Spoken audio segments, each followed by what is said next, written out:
Welcome to the Historical Romance Sampler. I am your host, Katherine Grant, and this week I'm joined by the fabulous author and podcaster, Andie James.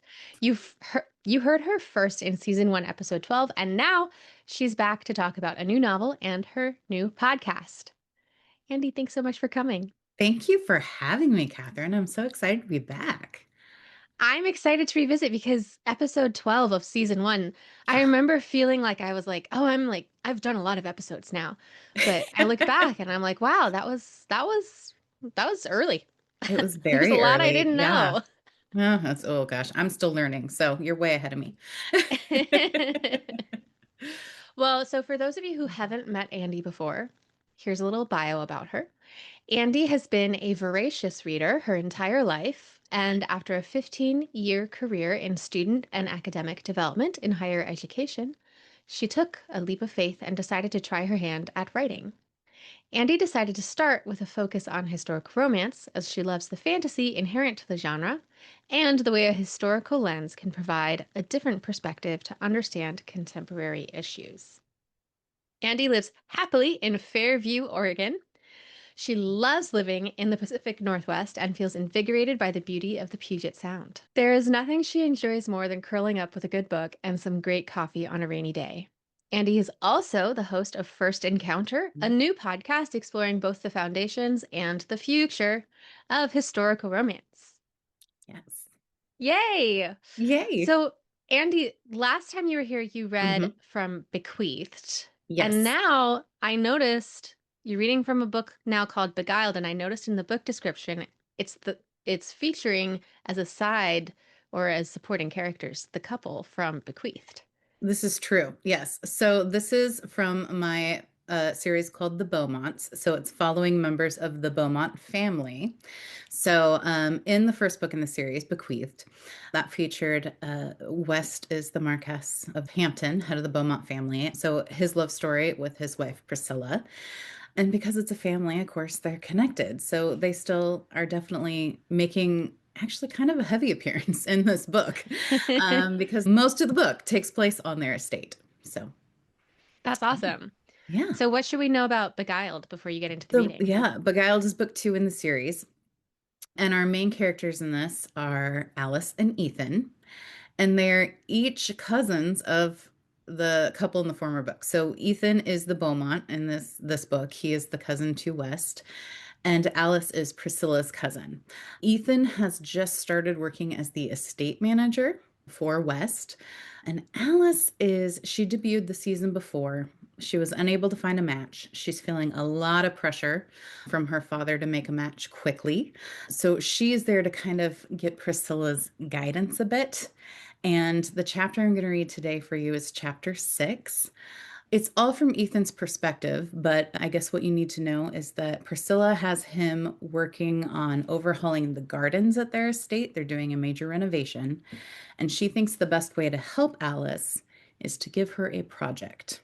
So that's kind Ooh. of, I guess, the one other nugget I will put out there too is that upon first meeting, Alice and Ethan didn't know who the other was, and it was not a good first encounter.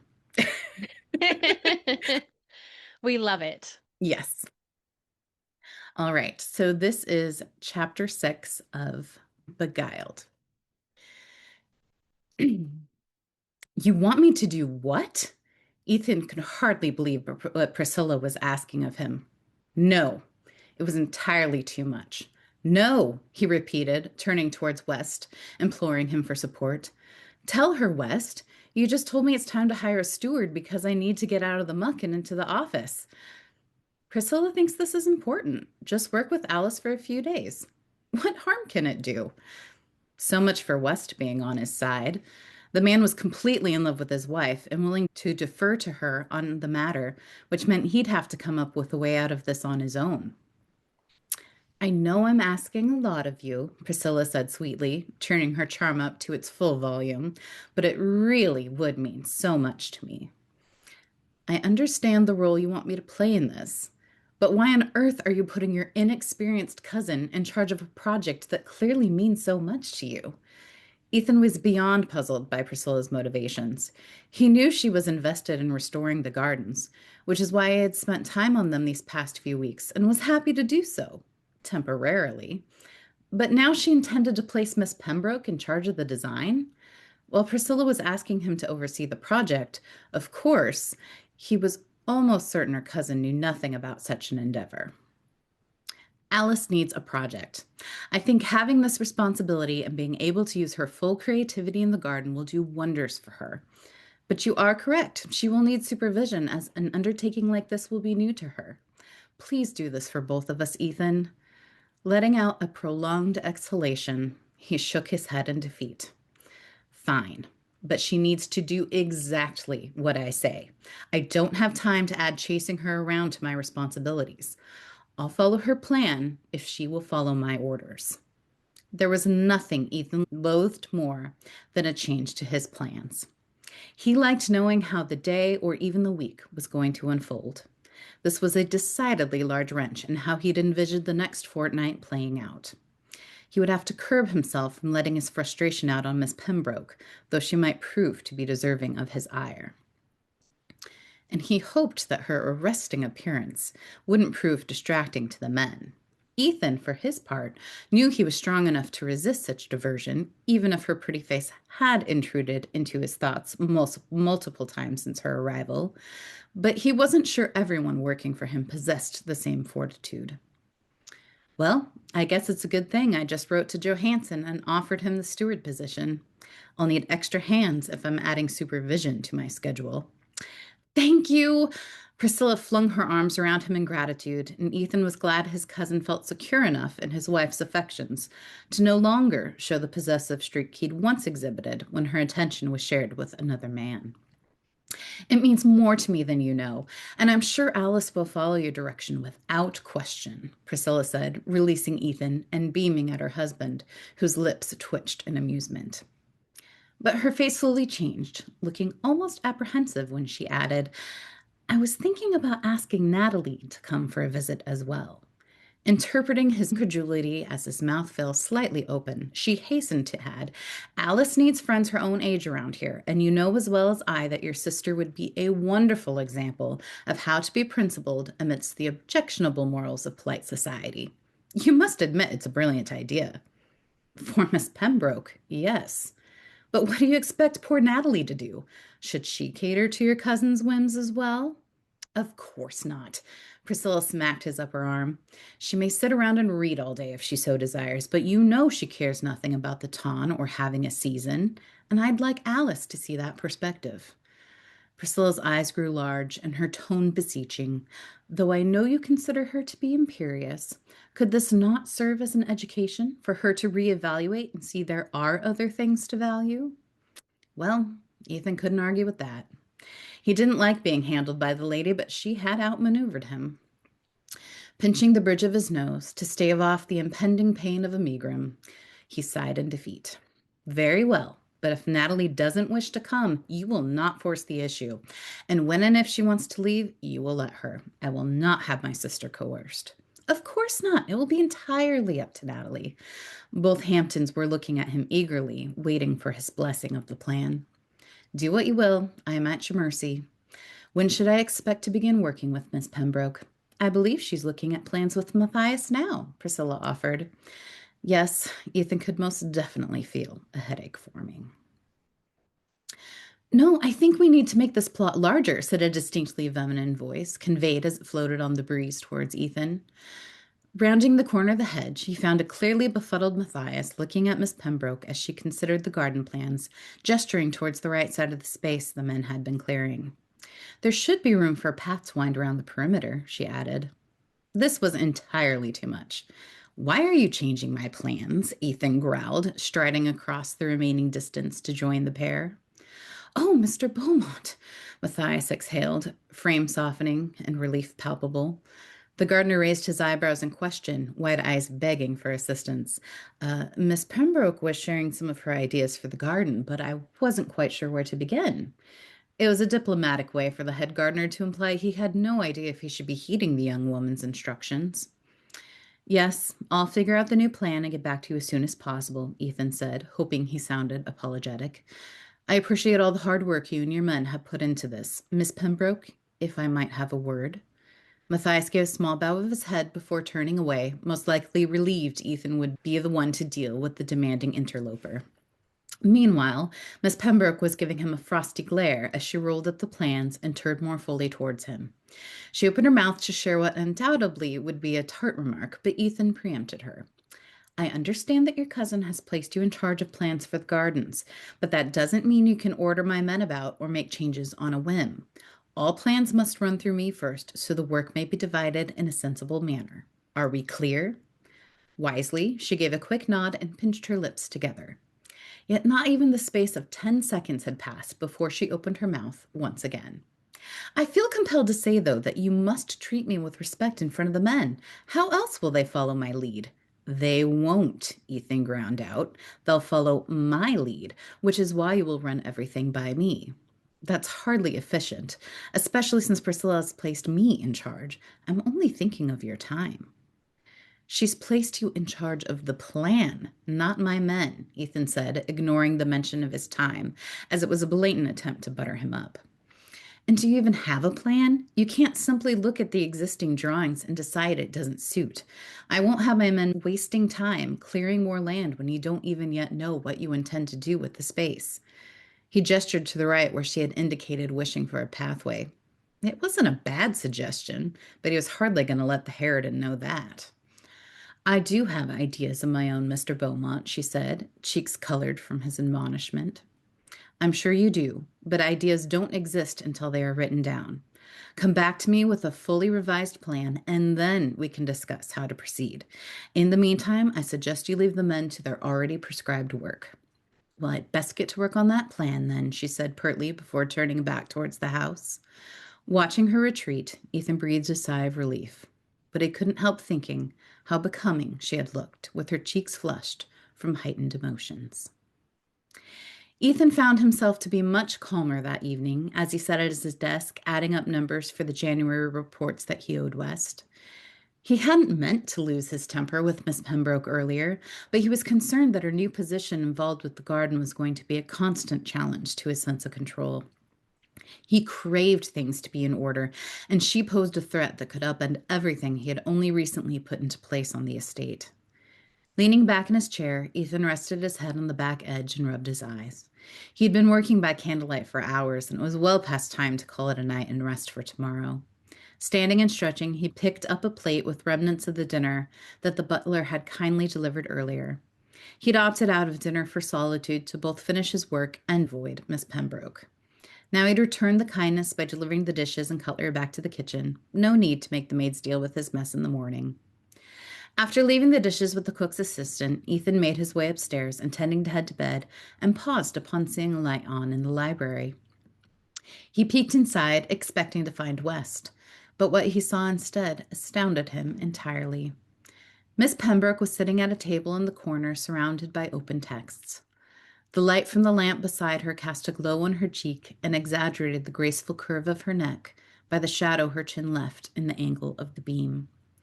Threads of gold and copper glinted within her upswept red hair, making it look like her entire head dripped with the finest jewelry. But what captivated Ethan the most was her posture of sheer concentration. Head bent over one of the books, she was studiously making notes on the paper before her. Silently drawing closer, he saw there were sketches scattered about, with demarcations often used to denote different types of plants.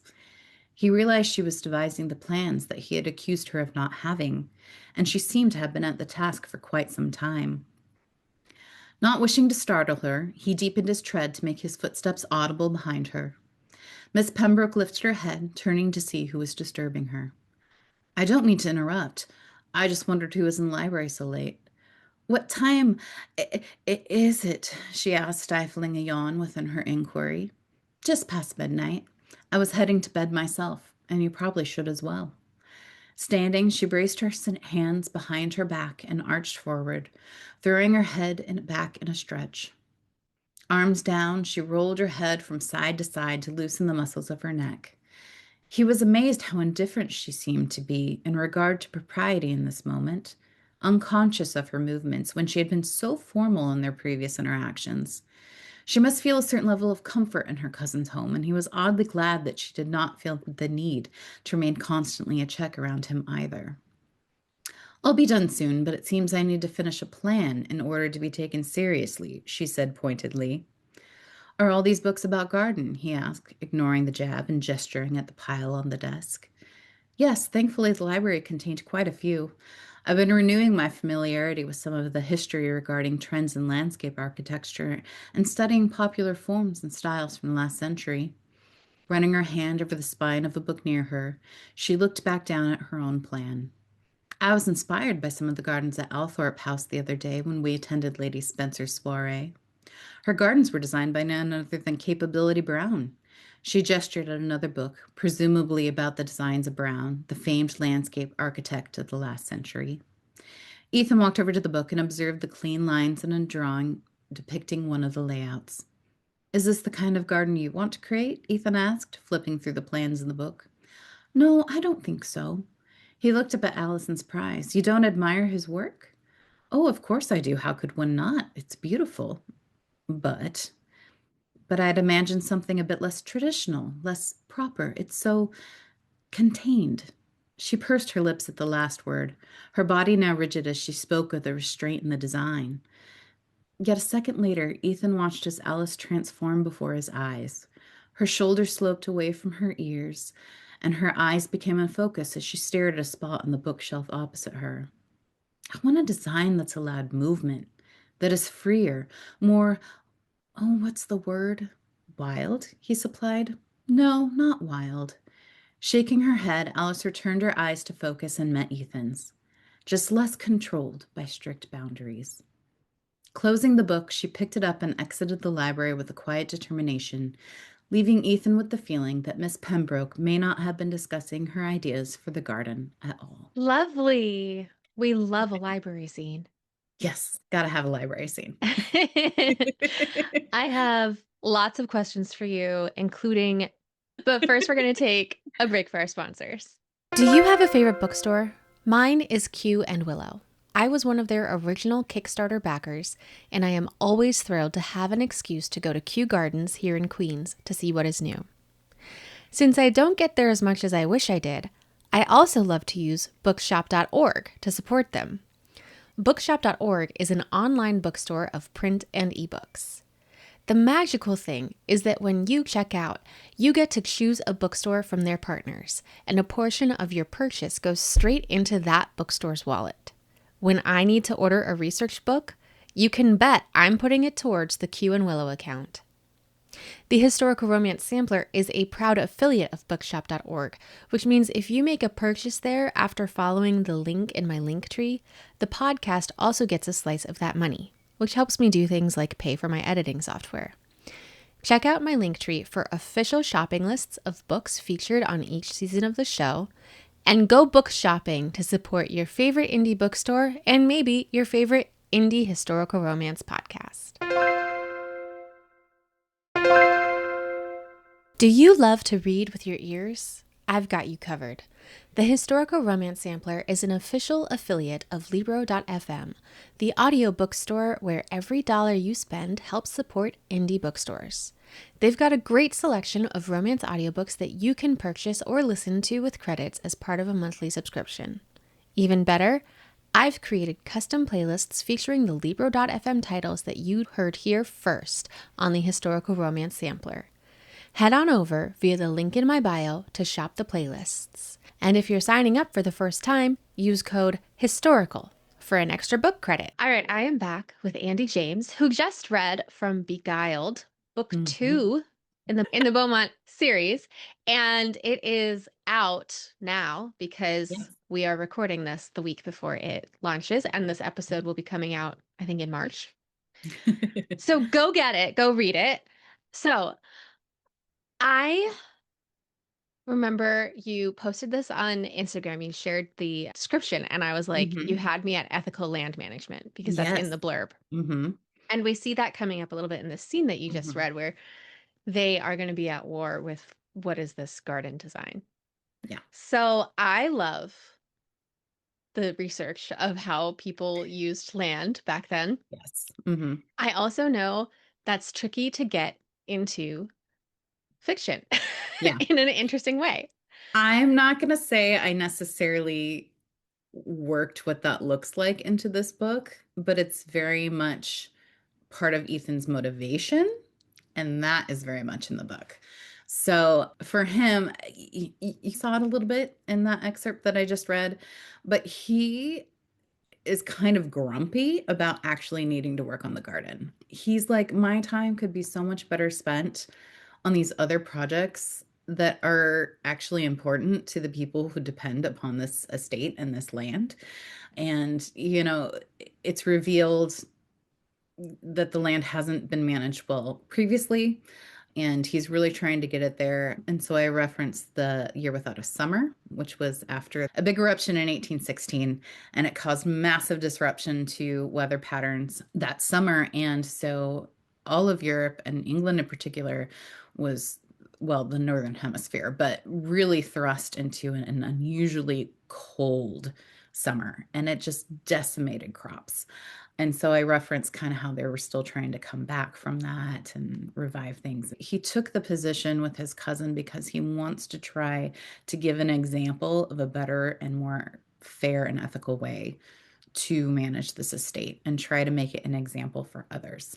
Is there a metaphor there that you find interesting of the land use being kind of thinking about function and the garden thinking about Mhm. aesthetics or recreation or something like that? I think so. I mean, I don't think it was necessarily my intention when writing the book, but I think it definitely comes out that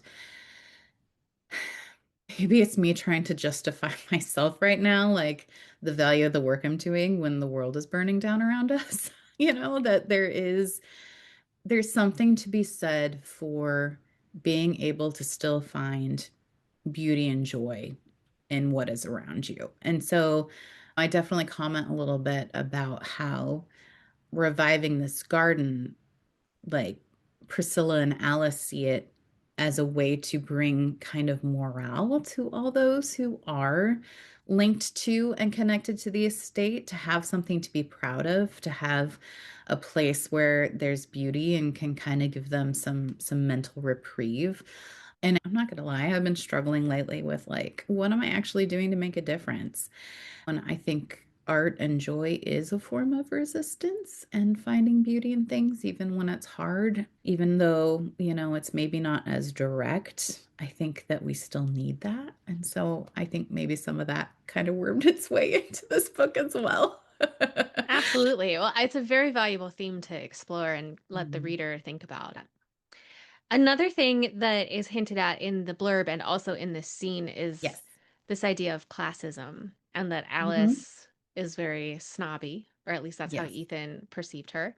Yes. And I remember also Priscilla from the first book, Hmm. her backstory was that she had been kind of like a mean girl of the debutante society, and then Yes. she like was a Mhm. recovering mean girl, if you Yeah. will. So Alice is her younger cousin, our heroine of this book. And she's kind of mimicking what she had seen in Priscilla because it's very much this pressure to kind of maintain the family line and make a good match. And she feels there's a lot else behind it that is revealed in the book in terms of her background, things with her father. But she feels very like the fact that she didn't make a match her first season, she's feeling immense stress. And she doesn't want to cause her father more stress either because he's in ill health. And so she's really kind of been thrust on Priscilla almost to be like, well, look, she married a duke and now she's married to a marquess. And so she's very much kind of tried to emanate what she had seen from Priscilla before. And now it's kind of like going to be this awakening to, oh, there's other ways to be. And I am not superior to everyone simply because I was born into this elevated family. And what does that even mean? So, yeah, definitely that's a major theme in the book. Shifting away from your author self, you have just Yes. started a new podcast called First Encounter. And Yes, it's another podcast that's all historical romance. So it everyone is. listening to this should go listen to First Encounter. Yes. And anyone who is popped in here to hear me, listen to the rest of Catherine's podcast because it's amazing. What's your concept for First Encounter? Well, it has a split personality. I'm not going to lie. The tagline, which you kind of read in my bio, is exploring both the foundations and future of historical romance. And I think I have a few aims, but one was that for me personally, I, even though I write in this genre, consider myself newer to it. I haven't grown up reading it like so many people have. I would say started reading it maybe like 5 years ago because I kind of dove back into reading during the pandemic, like so many people did. And so there's a lot of kind of standard books, classics of the genre that I have not read. And so for my own education, kind of figuring out more about how did this genre grow, really understanding the voices and the women that shaped it. I'm reading a lot of these books I've never read before. So that is part of it, is understanding more holistically the genre and expanding my own scope of what I know and am familiar with. So we have one episode a month where we're choosing a book to read, and I'm in discussion with someone about it and kind of deep diving into more of a classic book. So the first month of the podcast, we did Lord of Scoundrels by Loretta Chase because it's kind of considered one of the greatest. So that's one part of it. And the other part, though, is that I also really, being an indie author myself, I want to help bring more visibility and awareness to self-published and indie authors within the genre. It can be really hard to discover new authors, new voices when they're not kind of getting pushed through the same channels as traditionally published authors are. So you're not going to see them talked about on NPR or whatever, right? And so, how do you find these voices and what's happening?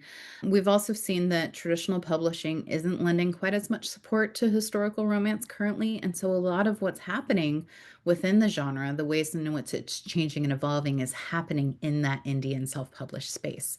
So, my other episode a month is going to be a discussion with an indie author who's currently writing an historical romance and kind of discussing both their own work as well as talking about broader topics that affect historical romance specifically, but romance in general as well. It's exciting. Everyone Yeah, should go listen. Get in from the ground. You can be one of those yeah, people who's listened to every I episode know. because you started from the beginning. So you don't have a huge queue that's I overwhelming. don't have, yeah, no, I started in January and I'm only doing 2 episodes a month because that's all I can handle. I'm really excited about it. And the discussions I've had so far have been great. The books I've read have been fantastic, as I knew they'd be. I think it's great having more spaces specifically to talk about historical romance. And that's why I love your podcast so much because I feel at the moment, this hasn't always been the case, but I feel like at the moment within the broader romance genre, we're kind of maybe we're the wallflowers right now, right? Like we're always going to be invited to the party because, we're just that person that's always going to be there, but we're maybe not the one everyone's super excited about. Yeah, we're Feels just like, sitting off in the corner reading our books yeah, while everyone else is yeah. talking. Exactly. We're always involved. We're always there. We're important. No one would ever think not to invite us, but we're maybe not the shiny, exciting thing right now. We're not the fun new debutante. It's just a genre I love, and I don't want to see it die. I love it. Yeah. Well, let's move to my new segment, Yes. Catherine's Quick Questions.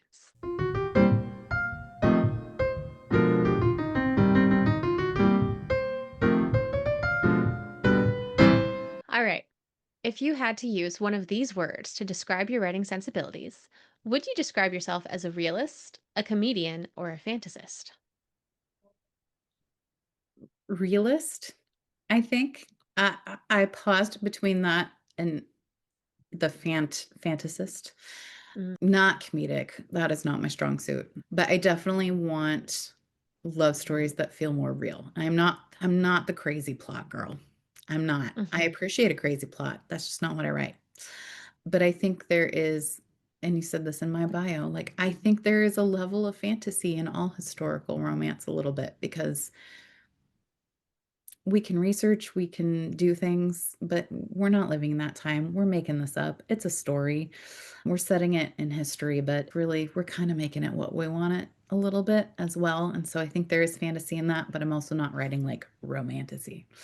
But I really love like my what I focus on and what I really love is just kind of those real development of feelings and the personal growth in the characters. So realist. If you had to choose, would you add more real history to a story or more romance or like intimate scenes? Ooh, I want to say the latter, but I'm not someone who writes super spicy. So, like, I don't know. I'm never going to write something I know to not be true. And I do research, but I am not putting in like the nitty gritty. Like, I'm referencing historical things. I want to make sure it feels true to the period I'm writing. I want to think about how what's happening influences my characters, but historical focus, it's setting for me more than the important part of the story, if that makes sense.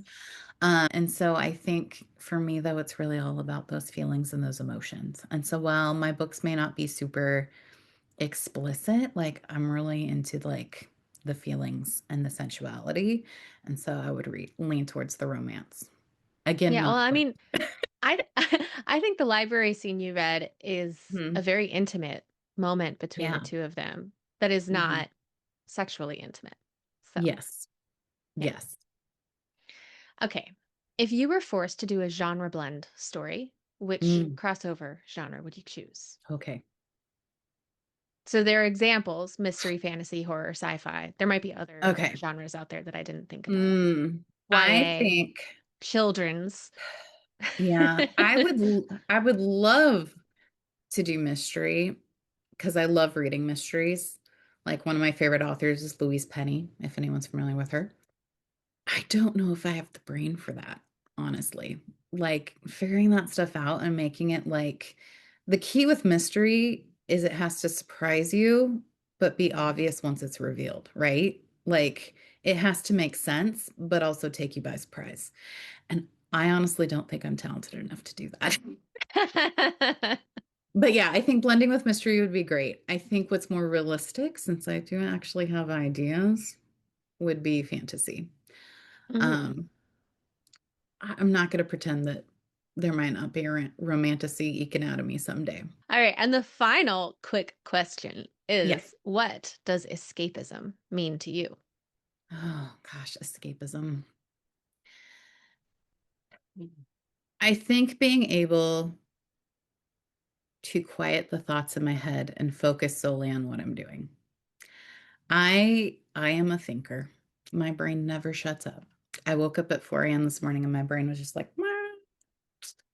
And so I think anytime, and so any good story that can capture me and make me forget about everything else and I just become engrossed in it, that is real good escapism for me. And often that's a book, but it can be a play, it can be a movie, it can be a TV show, it can be a podcast story really that can suck me in and quiet everything else that's distracting me. That's Beautiful. All right. So, as we wrap up, where yes. can listeners find Beguiled? Yeah, so Beguiled is available in Kindle Unlimited and on Amazon. Ideally, you can purchase it in a couple bookstores here in the Pacific Northwest as well. But you can find all the information on where to get it through my website, which is andiejamesauthor.com. That'll link you to anything that you need to. And that's also where you can find information on the podcast. So all the information on First Encounter is also on the Andie James website. It's just andiejamesauthor.com/First Encounter Pod. And then following me on Instagram's really the best. I'm on Threads and stuff too, but Instagram's really kind of where I'm active and nowhere else because there's only so much you can do. And I'm at Andie James Author, all one word. So And I will be putting your website in the show notes. I'll be perfect. tagging you Thank on you. Instagram. And I assume that if listeners are listening to this podcast on whatever app they listen to podcasts, Mhm. they can go search in that app First Encounters. Yes, yes. First Encounter is available pretty much on anywhere you listen to podcasts. And you can also watch on YouTube, just like you can watch the Historical Romance Historical Sampler Romance as well. Sampler. I'm going to make Yeah, sure I great. follow you. Yeah. And if you guys are listening to this, Catherine is my indie author guest for March. So please listen, and we're going to discuss all sorts of fun things together. Yes. Thank you Yes. so much, Andy. I'm so glad Thank you came back. you. Yeah, so much fun. Thank you so much, Catherine. That's it for this week. Don't forget to subscribe to the Historical Romance Sampler wherever you listen, and follow us on Instagram and YouTube. Until next week, happy reading!